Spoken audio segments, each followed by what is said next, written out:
Até onde você iria para ter a foto perfeita? E se para tal ação fosse preciso estar cara a cara com um dos maiores predadores terrestres do mundo, realmente valeria a pena? Animais selvagens, como ursos, por exemplo, tendem a fugir quando percebem a presença de seres humanos, mas toda regra possui uma exceção, principalmente se o humano em questão é visto como uma ameaça a filhotes indefesos. Fato é que há situações em que a presença humana não é bem-vinda e por isso nós nos tornamos vítimas nas garras de predadores. Hoje no Ordinário Selvagem você vai conhecer a história de Charles Gibbs e como sua busca pela foto perfeita acabou colocando em uma situação cruel e assustadora. Ele conseguiu fazer uma foto espetacular, mas o custo para isso foi alto demais. Então clica logo no botão do like para ajudar nosso trabalho por aqui. É rápido e de graça, é apenas um clique. Considere se inscrever e ficar por dentro de todas as vezes que postamos nossos vídeos aqui. E eu gostaria de fazer um pedido especial. Caso você está sempre por aqui e gosta do nosso conteúdo, considere se tornar um membro desse canal e desfrute de vantagens que nós criamos somente para você. E tudo isso por um valor simbólico que vai nos ajudar muito a expandir os nossos horizontes como um canal aqui no YouTube. Então, clique no like e vamos nessa! 25 de abril de 1987, Montana, Estados Unidos. A região de Montana é famosa por abrigar parques florestais estonteantes e preservar uma vasta área de floresta quase que intocada em torno de cidades relevantes. Com esse cenário de tirar o fôlego, a vida selvagem prevalece com os seus instintos mais primitivos. Infelizmente, alguns incidentes envolvendo ursos pardos e lobos acontecem quando humanos corajosos até demais se aventuram em território onde os governantes são os próprios animais. No dia 25 de abril de 1987, foi um lindo dia de primavera nas montanhas do noroeste de Montana. Era exatamente o tipo de dia que Charles Gibbs, de 40 anos, e sua esposa Glenda esperavam há meses. Logo que amanheceu, Charles e Glenda prepararam suas mochilas para uma trilha, pois esse era o esporte que eles mais gostavam de praticar juntos. O casal iria ao Parque Nacional Glacier como de costume. O parque é cercado por montanhas e coberto por florestas. Existe uma extensa área de camping e dezenas de trilhas seguras no local. As instruções são claras nas demarcações do parque. Se avistar algum animal selvagem, mantenha-se distante e não saia da trilha, por motivo algum. Visto que a natureza é sempre imprevisível, quando estamos inseridos nela, nossa atenção deve ser redobrada. Se desviar do que o local orienta é perigoso demais, pois a sua vida pode estar em risco. A verdadeira paixão deles era estar ao ar livre. Esse passeio era feito todas as vezes que tinham oportunidade. Eles encaravam como uma atividade extremamente prazerosa.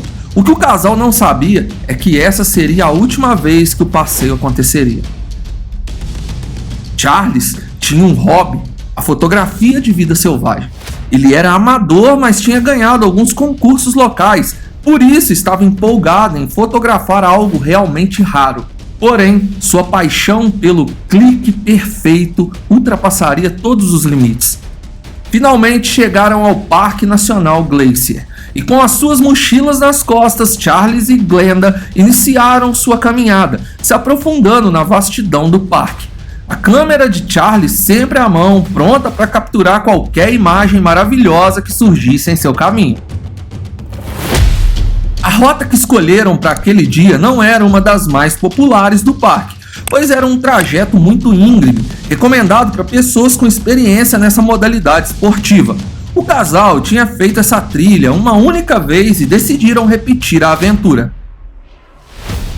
A trilha começou e na primeira hora de caminhada, Charles e Glenda não viram ninguém, o que é normal em trilhas de alto nível de dificuldade.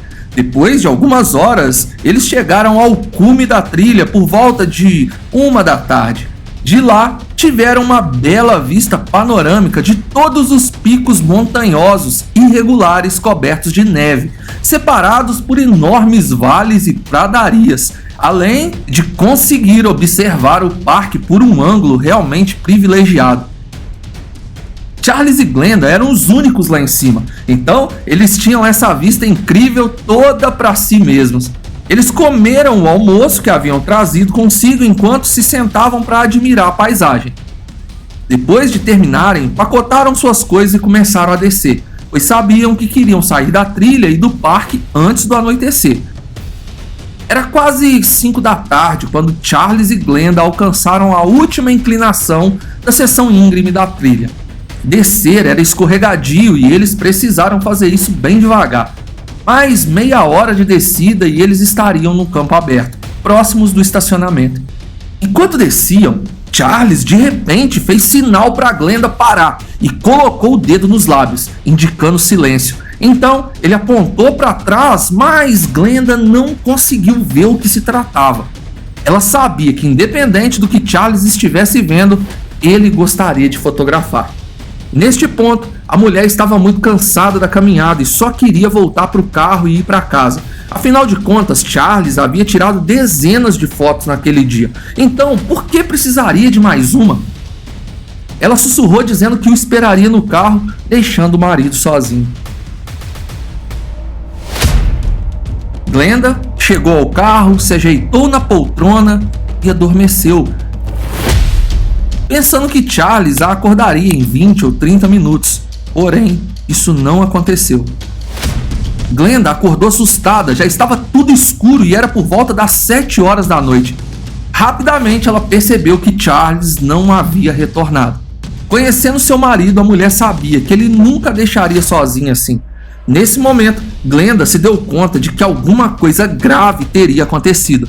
Sem pensar direito e em pânico, Glenda saiu do carro com uma lanterna na mão e começou a correr de volta para a trilha à procura de Charles. Ela gritava o nome dele, mas ninguém respondia. Quando chegou ao local em que havia deixado Charles, ela olhou para cima e percebeu que ali a escuridão era ainda maior devido ao alto número de árvores. Se Charles estivesse ferido, ela não conseguiria ajudá-lo sozinha. Por isso, ela voltou ao carro e dirigiu até o posto de guarda florestal mais próximo, pedindo ajuda para os plantonistas daquela noite. A equipe de guarda florestal fez com que Glenda esperasse em sua base, temendo caso encontrassem o marido muito ferido. Eles partiram à procura de Charles. Sob a luz da lua, em um terreno tão perigoso, não foi possível encontrar Charles. Na manhã seguinte, 2 equipes de busca foram montadas para continuar a procura, que na noite anterior foi frustrada pela escuridão noturna. As equipes de busca contaram com a ajuda de um cão farejador que, através de roupas de Charles que estavam no carro, conseguiram localizar o cheiro dele na trilha. Em determinado ponto, pouco acima de onde Glenda tinha deixado o marido, o cachorro saiu em uma disparada para dentro da floresta. Ou seja, por algum motivo, Charles havia saído da trilha. No local não havia sinal de luta, o que indicava que o homem não foi arrastado e sim caminhou para dentro da floresta em busca de algo. No caso de Charles, mais fotos para sua coleção. Quando uma das equipes de busca alcançou o cão, eles viram o que mais temiam. Era Charles, ele estava deitado, totalmente mutilado e já sem vida. Em seu corpo, marcas profundas de garras e mordidas. Era visível que um urso tinha atacado o homem. Cerca de 2 metros à frente, a câmera de Charles estava caída no chão. Assim, as autoridades enviaram o rolo da câmera para ser revelado. Nesse meio tempo, Glenda velou e enterrou o marido, se afastando permanentemente do costume de fazer trilhas. 2 semanas depois, quando as autoridades receberam o conteúdo da câmera de Charles, eles não podiam acreditar no que viram. Entre as fotos daquele dia, havia uma belíssima, mas que denunciava quem teria o atacado mortalmente. Era uma ursa com 3 filhotes. Ao que tudo indica, Charles fez a fotografia e, não satisfeito, seguiu a família de ursos fora da trilha para fazer mais fotos como aquela. ele chegou perto demais e a ursa o encarou como sendo uma ameaça às suas crias, e por isso ela colocou um ponto final na audácia daquele fotógrafo, o atacando e ceifando sua vida. Infelizmente, Charles ignorou o aviso de não sair da trilha e nem chegar perto de animais selvagens, principalmente se eles estivessem protegendo seus filhotes. Agora, me conta nos comentários se você já conhecia essa história. E não saia desse vídeo sem clicar no like e se inscrever em nosso canal. Obrigado por assistir, fui!